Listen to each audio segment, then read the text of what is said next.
So you got some folks listening, I think, to the creative part, of what you're talking about, the practical part. And so give some a few little details. If one of our listeners here was saying, gosh, I'd like to create a spring break trip. I'd like to create a summer program through my church, through my ministry, and produce some impact in college students' lives. What would be a few practical steps for them to get started on that spring break concept or the summer concept? Well, I'm sure you guys with your global project, that would be incredible for people to be a part of. And, spring break is that time, if I can talk about that for a second, it's that time where most people are, we're just sort of trained to think that that's the time where we go and we just party and have fun. I mean, that's the way it was for my first 3 years in college.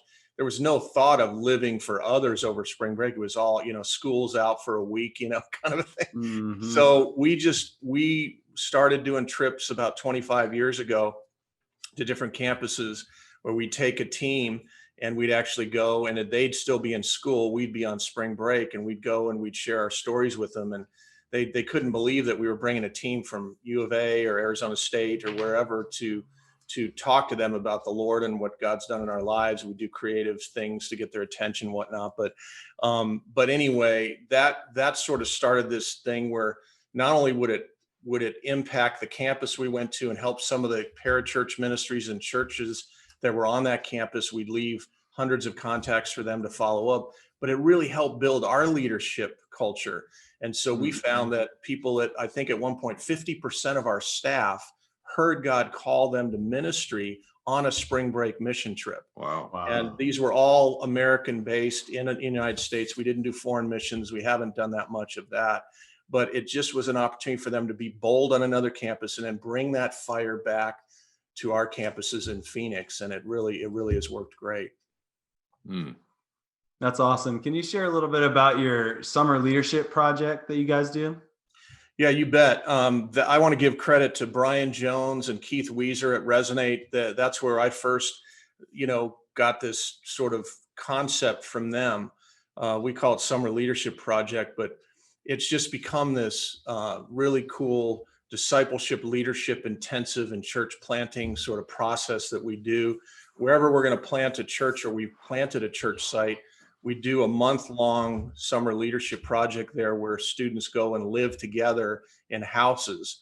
And even if they live together in Phoenix here, where our hub is, we've discovered that when people live together, a lot of times their schedules are so crazy that they don't really do mission.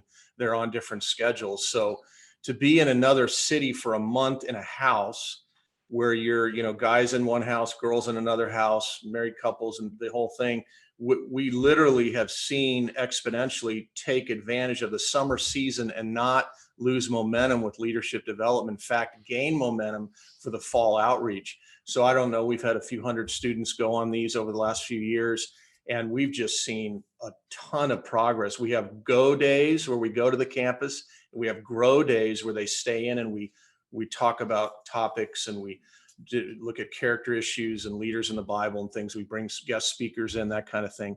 So that's a really rough look at it, but it's kind of our passion and what we do.